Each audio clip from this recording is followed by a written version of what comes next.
Sejam bem-vindos a mais um encontro do NEP Bezerra de Menezes, filiado ao Prozedem. Hoje abordaremos o capítulo 9, dos versículos de 32 a 36. E faço o meu convite de sempre, para que fiquem atentos aos novos vídeos que darão continuidade a esse estudo maravilhoso do Evangelho de Lucas. Que Jesus nos proporcione um momento de entendimento sobre este tema, que na tradução de Haroldo Dutra é chamado de transfiguração. Então, daremos continuidade aos versículos anteriormente abordados, que teve início no versículo 28 ao 31, deste capítulo 9. Mas, antes de darmos sequência e aproveitarmos o melhor entendimento, eu voltarei a estes versículos citados, de 28 a 31, para que esta perícope se complete de forma mais compreensiva, pelo menos no meu ponto de vista. Então, o tema fala sobre a transfiguração. Mas, do que se trata a transfiguração? Então, eu busquei no Livro dos Médiuns e diz o seguinte, além de outras fontes também, como a Revista Espírita. Ele diz que este fenômeno é de efeito físico, muitas das vezes raros, e não tem nada de sobrenatural. Então, consiste na transformação do aspecto de um corpo de uma pessoa viva. É um dom de alguém ou de um médium de possibilitar essa modificação em sua forma física. Existem duas maneiras de acontecer essa transfiguração. Podemos citar uma transfiguração que pode ocorrer por uma simples contração muscular, que dá à fisionomia expressão muito diferente, a ponto de tornar-se a pessoa irreconhecível, podendo parecer mais jovem ou mais velha, mais bela ou mais feia, e até seu peso, podendo ele aumentar ou diminuir. Neste caso dessa transfiguração, ocorre um fenômeno mediúnico, que seria um espírito desencarnado, entra em sintonia com o médium, assumindo esse comando e fazendo-se mostrar através dos traços físicos do médium. Mas essa transfiguração da qual estamos abordando, que é o segundo tipo que eu trago, se trata de um fenômeno anímico. O espírito do próprio encarnado, pela grandeza que tem, aí neste caso, é a transfiguração que traz esse tema de hoje, que é a transfiguração de Jesus. Ele assume sua característica perispiritual, promovendo aos olhos de todos que estavam presentes o brilho do seu ser, como nos traz Lucas, no versículo 29. Ele diz, enquanto orava, então essa comunhão com Deus em que se encontrava Jesus, a aparência de seu rosto se transformou e suas roupas ficaram alvas e resplandecentes como um brilho de um relâmpago. Aí eu fico imaginando, né? A gente pode imaginar como é presenciar um momento maravilhoso como este. Como é esse deslumbrar, né? A essência de uma alma pura através da sua luz resplandecente. E aí, neste momento, fica registrado na memória do que estavam presentes. Então, quem estava ali com Jesus, todos presenciaram esse fenômeno. E no versículo 32, Pedro e os que estavam com ele, sobrecarregados de sono, ao acordarem, viram a glória dele e dos dois varões que estavam com ele. Então, quem eram essas pessoas que presenciaram este lindo momento dessa transfiguração do Cristo? E ele diz que foram Simão Pedro e os filhos de Zebedeu, João e Tiago, que eram os apóstolos do Cristo. Eles formavam o colégio dos três, os únicos convidados, eles foram os únicos convidados entre os 12 discípulos a testemunhar este momento. E é curioso isso. Então, conclui-se que estes seriam os escolhidos pela fé, força e aceitação das obras do Cristo. E é interessante observar que eles estavam sempre presentes em fenômenos extraordinários, não vou citar aqui. Então, possivelmente, eles deveriam também possuir algum tipo de mediunidade para colaborar com aquele momento. como foi no caso da materialização dos espíritos, porque, além deles, estavam presentes os espíritos de Moisés, representando a lei, e o de Elias, que representa os profetas, né, para tratarem dos novos passos que seriam dados em direção a Jerusalém pelo Cristo. Embora essa reunião entre Moisés, Elias e Jesus não tenha sido presenciada pelos apóstolos ali presentes, porque dormiam, mas que ao acordaram puderam testemunhar a presença materializada destes espíritos de Elias e Moisés e da transfiguração do Cristo.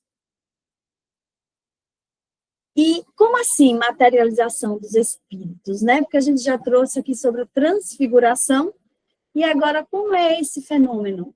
Como assim materialização? Então, nos esclarece as obras básicas do Espiritismo, conforme o grau de condensação do fluido perispírito, a aparição é às vezes vaga e vaporosa, de outras vezes mais nitidamente definida, de outras, enfim, com todas as aparências da matéria tangível. Aí está a materialização do que estamos falando. O espírito é tão real aos olhos, ao ponto de um observador se enganar com a relação à natureza do seu ser diante disso. Esse fenômeno de materialização só tem da matéria carnal as aparências, não há nelas carne. Então, do jeito que se formam, também desaparecem. Então, são vistos e deixam de ser vistos, sem que se saiba de onde vêm, como vieram, nem para onde vão. Ninguém os poderia matar, nem prender, nem encarcerar, visto carecerem de corpo carnal. Então, em seguida, no versículo 33, e diz assim: sucedeu que, enquanto eles se afastavam dele, disse Pedro a Jesus, comandante. Essa expressão comandante é um vocabulário usado pelo próprio Lucas, comandante. É bom nós estarmos aqui e que façamos 3 tendas, uma para ti, uma para Moisés e uma para Elias, não sabendo o que estava dizendo. Aí eu imaginei, foi tudo tão perfeito, aquele fenômeno da materialização, daqueles espíritos se mostrarem como se estivessem uma carne, e da transfiguração de Jesus, com aquela luz, aquela luminosidade saindo do Cristo, que isso tudo não gerou dúvidas a Pedro. E não houve questionamentos. Né? No livro Evangelho dos Humildes, para Eliseu Rigonati, este versículo vem confirmar que houve sim a materialização dos espíritos de Moisés e Elias, aparecendo ao lado de Jesus e sendo visto pelos discípulos, dando-lhes uma prova segura e concreta da imortalidade da alma. O objetivo era de, quando Jesus desencarnasse no alto da cruz, estes discípulos se recordariam da cena da transfiguração e não perderiam a fé.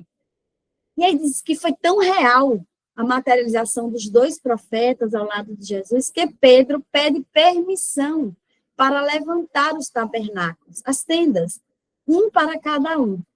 Então, esta ideia foi afastada não só pela impossibilidade de executá-la, como também porque Jesus quer que seu tabernáculo seja o nosso próprio coração, purificado pela fiel observância dos seus ensinamentos. Esse texto trouxe com exclusividade de Eliseu Rigonati. No versículo 34, enquanto ele falava estas coisas, surgiu uma nuvem que fazia sombra sobre eles. Ao entrarem na nuvem, eles temeram. Então, foi no Monte Tabor que tudo acontece, e a terra e o céu se unem. Surgiu uma voz na nuvem dizendo: este é o meu filho, o eleito, ouve-o. E Emmanuel, no livro Caminho, Verdade e Vida, nos alerta que para a palavra se manifesta do céu, na sombra temporária e nos momentos difíceis, porque nas angústias inquietantes e nas aflições amargosas, que se convém às criaturas manter-se com serenidade e confiança, buscando os esclarecimentos profundos e apelos grandiosos. Esta voz sábia e amorosa de Deus fala sempre através deles. E estava chegando o momento para se atravessar o Calvário. E no versículo 36 diz, e quando surgiu essa voz, Jesus se encontrava sozinho. Eles se calaram e a ninguém relataram nada do que tinham visto naqueles dias. Bom, minha conclusão para esta perícope é que temos a prova cabal da existência da imortalidade da alma, do fenômeno mediúnico, onde há a possibilidade da comunicabilidade dos espíritos entre os dois mundos, neste caso específico, através da materialização dos dois espíritos, porque é óbvio que são espíritos, né? Moisés viveu mais de 1000 anos antes de Cristo, e Elias, 900 anos mais ou menos antes do Cristo, e encontravam-se, porém, mortos. E, por fim, traz também para mim a grandeza de Jesus como Filho de Deus. Quando a voz vinda das nuvens profere que Jesus é o meu filho, o eleito, ouve. Ou seja, o verdadeiro Messias. É uma comprovação de que Jesus era o verdadeiro Messias, que trouxe os ensinamentos e o verdadeiro caminho a ser seguido. Então, meus irmãos, todas essas